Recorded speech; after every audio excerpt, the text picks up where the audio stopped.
Hello, teaching technique নিয়ে আমি প্রায় কাজ করি। তো আমাদের প্রায় দেখেন ক্লাসরুমের মধ্যে রিভিউ নিতে হয়। তো রিভিউ আমরা কিভাবে করতে পারি, এবং রিভিউ ক্লাসগুলো কিছু ইনফরমেশন হয়, অনেক বোরিং হয়। অনেক সময় রিভিউ ক্লাসগুলো স্টুডেন্টরা খুব বেশি উপভোগ করে না। সো রিভিউ ক্লাস কিন্তু অনেক ইন্টারেক্টিভ করা যায়, এবং আমি যে মেথডে রিভিউ ক্লাসগুলো নিয়ে থাকি আমি আপনাকে জন্য আজকে এটা শেয়ার করতে চাই। এবং আমি দেখছি যে this one actually one of the perfect way, মানে এত এনজয় করে ক্লাসের মধ্যে স্টুডেন্টরা এবং দে লার্ন সামথিং। এবং ডিপেন্ডিং অন এটার পরে আপনি বেশ কিছু কাস্টমাইজ করতে পারেন আপনার স্টুডেন্টের লেভেলের উপর ডিপেন্ড করে। তো আমি যেটা করি, ধরেন আমি কোর্সের একটা মাঝামাঝি পর্যায়ে একটা রিভিউ নিচ্ছি।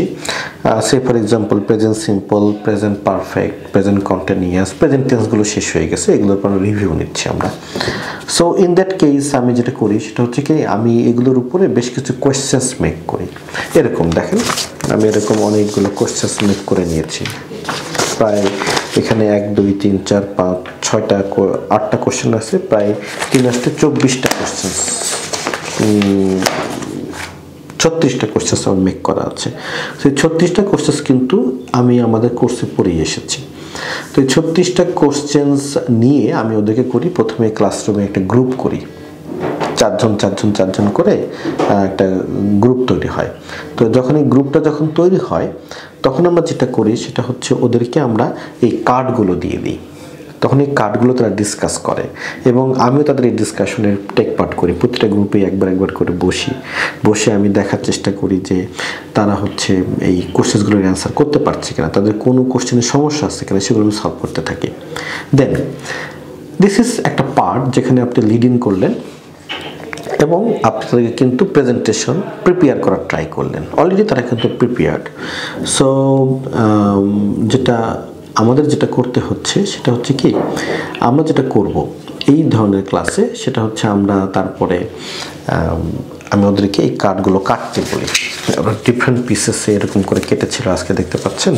কেটে ওদেরকে আমি বলি যে আপনারা 4 জন যখন গেম খেলছেন, দেখতে পাচ্ছেন আমাদের ভিডিওতে 4 জন গেম খেলছে, তো ওই 4 জনকে এই একটা পাইল করে রাখে কার্ডটা।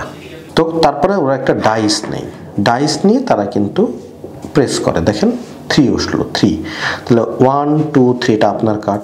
1 2 3 লেখা আছে কি ড্র এ কার্ড, তখন সে কার্ডটা তোলে। এই কার্ডে কি লেখা আছে, what is the strategy of solving gap filling. যদি সে সলভ করতে পারে ফাইন, যদি সে সলভ করতে পারে তাহলে কিন্তু সে 3তে থেকে যাবে, আর সলভ করতে না পারলে সে কিন্তু আবার স্টার্টিংয়ে চলে আসবে। আচ্ছা 3, আবার আরেকজন ডাইস প্লে করবে, 5 উঠেছে। দেখেন 5-এ তাকে কোনো কথাই বলতে হবে না।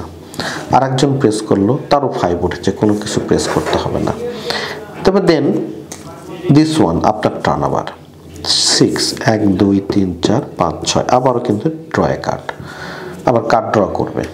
ওনার 5 1 2 3 4 5, 5-এ লেখা আছে কি মুভ 3 স্টেপ ফরওয়ার্ড, এখানে চলে যাবেন। এখানেও আবার লেখা আছে ড্র এ কার্ড, তখন কার্ড ড্র করবে।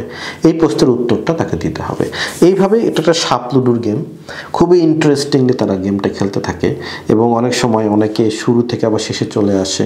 সো ইন দিস ওয়ে দেখেন, এটাকে ফ্রি আর প্র্যাকটিস বলছি আমরা। ইন দিস ওয়ে আপনি রিভিউ যখন ক্লাস নেবেন তখন আপনি এটাকে অ্যাপ্লাই করতে পারেন আপনার ক্লাসরুমের মধ্যে। এরকম একটা লুডো তৈরি করে নিয়ে, ডাইস তৈরি করে নিয়ে, বিভিন্ন কার্ড তৈরি করে নিয়ে। I think this is very helpful teaching technique. Thank you very much. Petronas Education, exacting excellence.